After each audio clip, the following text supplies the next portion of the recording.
napanood nyo yung movie ni Harry Potter. Pero hindi nyo siya nabasa. So, ang author niya actually si J.K. Rowling. So, di ba alam nyo naman na sumikat siya? Right? Di ba naging movie na nga siya? Pero actually nag-start siya sa book. Sa tingin nyo, nung nagsimula siya na magsulat doon sa Harry Potter, tanggap agad? Merong nag-publish? Or wala? Sinulat niya, marami siyang pinuntahang publisher. Pero walang ni isang tumanggap. Hanggang sa merong isang maliit lang na publisher na sabi niya, sige nga, try natin, wala namang mawawala.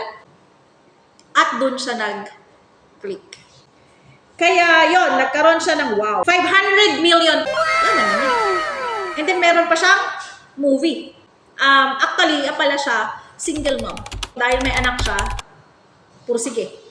Tama? So, nabuhay siya, single mom siya, nabuhay siya sa welfare.